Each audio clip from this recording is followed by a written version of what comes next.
Bonjour à toutes et à tous et bienvenue dans cette nouvelle critique vidéo aujourd'hui consacrée à un film sorti le 19 mars 2014 en France. Donc c'est un film avec lequel j'ai un peu de retard mais je l'ai vu que maintenant.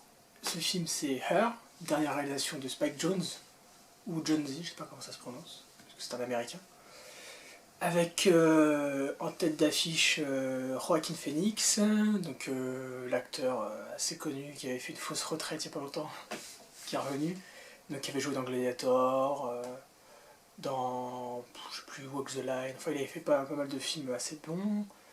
Il y a aussi donc dans un second rôle Chris Pratt qui commence à bien avoir une carrière qui décolle bien, qui va bientôt être à l'affiche des Gardiens de la Galaxie. Euh, trois rôles féminins importants physiques, parce que j'y reviendrai juste après. Rooney Mara, qui, euh, qui donc était l'héroïne de Millennium version américaine. Amy Adams, qui avait déjà joué dans American Bluff, dont j'avais déjà parlé. Euh, Olivia Wilde, qui, euh, qui était le rôle féminin dans Tron, l'héritage, si je me souviens bien. Et donc, quatrième rôle, c'est Scarlett Johansson, mais qu'on ne voit pas, parce qu'on entend juste sa voix dans le film. Elle a le rôle principal du film féminin, on va dire. Donc, qu'est-ce que c'est Her? Donc, c'est dans un futur proche, j'ai lu que c'était en 2025. J'ai pas souvenir de la date dans le film, en tout cas. Mais voilà, futur proche, où l'action se déroule à Los Angeles, où le personnage principal, donc interprété par Joaquin Phoenix, dont je me rends compte, j'ai oublié le nom, Théodore, voilà. Donc Théodore, dire à la française, j'ai un très mauvais accent anglais. Théodore donc vient de se séparer il y a pas longtemps enfin il y a pas longtemps, si il y a pas très longtemps de sa femme, apparemment, et donc il est un peu déprimé. Il travaille comme rédacteur de lettres. Il travaille dans une société où les gens rédigent les lettres pour d'autres gens. C'est-à-dire que moi, je demande à ce que Théodore rédige une lettre pour ma grand-mère, mon oncle, ma copine, qui je veux. Et donc il bosse là-dedans, il écrit des lettres, et un jour on lui propose de... Il voit une pub où il peut essayer le dernier système d'exploitation, qui est donc le premier à avoir une intelligence artificielle, qui s'adapte à l'utilisateur. Donc vu qu'il est un peu au bout du rouleau, il décide de l'essayer. Et après avoir passé un léger test assez rapide, en gros de personnalité un peu, auprès de l'OS. OS c'est Operating System, pour ceux qui ne savent pas. C'est-à-dire système d'exploitation. Parce que en plus le système d'exploitation s'appelle OS One, donc voilà, le nom est assez simple. Il décide de... Ouais voilà, où est-ce que j'en étais? Oui, il passe un petit test de personnalité, et donc l'OS qui en sort, c'est Samantha, une femme, donc avec la voix de Scarlett Johansson, et qui va pouvoir... il va complètement tomber amoureux de ce système d'exploitation, au détriment des autres personnages du film. Donc les autres personnages, Chris Pratt, c'est un collègue de bureau à lui, mais lui c'est vraiment secondaire, c'est juste j'ai noté que c'était Chris Pratt, c'est pour ça que je vous le dis. Mais lui il a vraiment un rôle secondaire. Euh, Amy Adams, c'est sa voisine de palier, enfin sa voisine copine un peu. Elle est au début, Amy Adams, elle est en couple avec un type, c'est le couple d'amis en fait qui vit à côté de chez Théodore. Euh, Rooney Mara, c'est son ex-femme. Ils n'ont pas encore divorcé, il n'a pas encore signé les papiers, il n'arrive pas, mais c'est son ex-femme du coup. Et Olivia Wilde, c'est une femme qu'il essaye de draguer désespérément à un rencard organisé par des amis à lui. Donc voilà, c'est à peu près le scénario. Donc la trame principale, c'est un homme qui tombe amoureux d'un système d'exploitation, donc d'une femme virtuelle en quelque sorte. Et qu'est-ce que soulèvent toutes ces questions? Donc Spike Jonze, pour ceux qui ne le connaissent pas, c'est un célèbre réalisateur de clips qui a réalisé des clips pour les plus grands, Daft Punk. Il avait fait pour un clip pour Jay-Z et Kanye West aussi.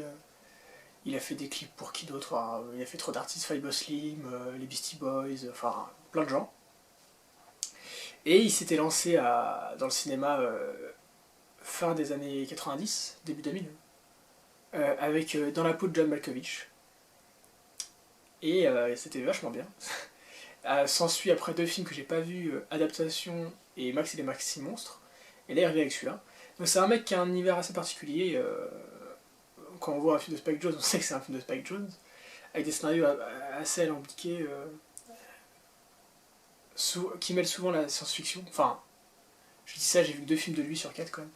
Mais ça, par rapport à Dans la peau de John Malkovich, c'est un peu dans le même délire. Euh, et euh, et j'ai noté que c'était la première fois qu'il écrivait le scénario de son film tout seul, là, pour Her. Et ben c'est vachement bien, il s'en sort enfin il s'en sort bien, il est très bon.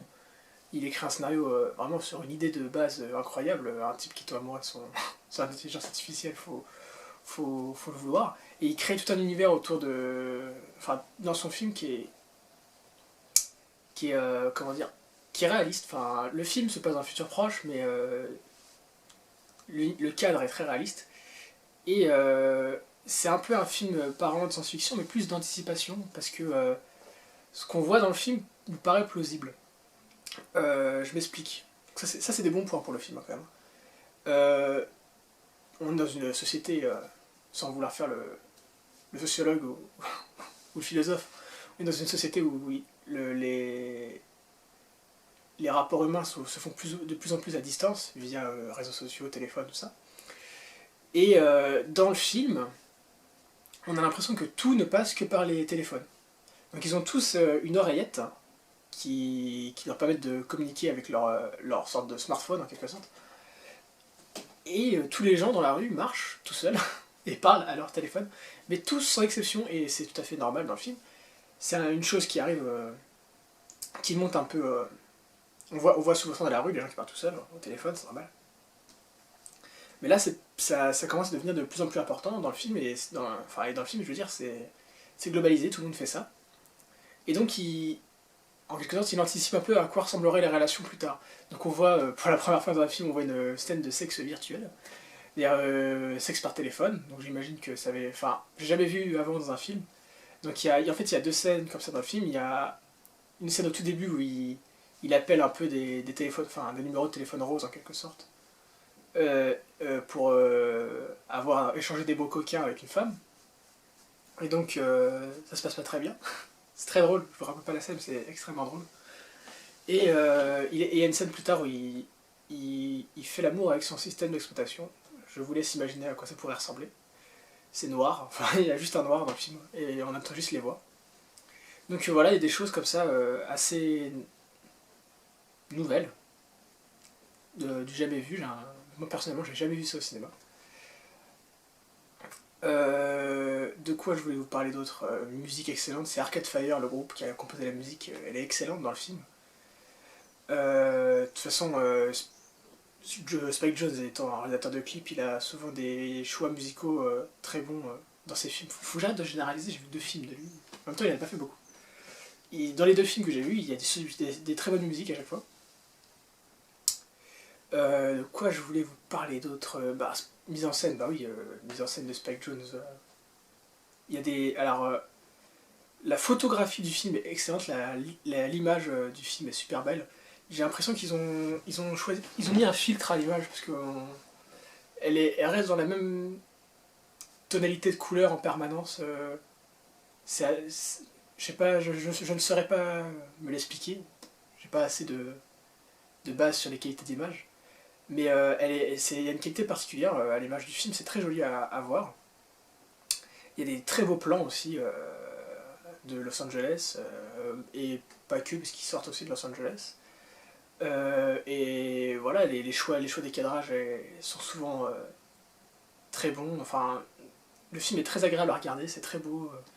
On passe un bon moment à regarder ce film au cinéma. Je vais revenir sur les acteurs de mythe aussi, j'en ai pas parlé. Joaquin Phoenix, c'est un rôle en or, il est excellent il est excellent dans le film, parce qu'il est dans tous les plans quasiment. Et de toute façon, c'est un bon acteur. Des fois, il cabotine un peu trop, mais là, il est parfait. Amy Adams, elle est très bien aussi. Rooney Mara, sans plus. Chris Pratt, sans plus aussi. De toute façon, c'est des seconds rôles. Pareil pour Olivia Wilde. Et donc Scarlett Johansson, qui, ouais, j'avais lu, je sais plus, un critique américain qui disait que elle méritait de gagner un Oscar même sans apparaître à l'image, juste par la qualité de sa voix, enfin de l'interprétation de sa voix. Je suis d'accord avec lui, c'est bluffant. Et elle vit juste à travers sa voix dans le film, c'est incroyable. Elle porte le film même en duo avec Joaquin Phoenix, mais tous les deux ils portent le film et c'est très impressionnant à regarder. Et c'est une expérience visuelle et sonore qu'il faut voir, je vous le conseille vivement. Est-ce que j'ai tout dit? Je pense que oui.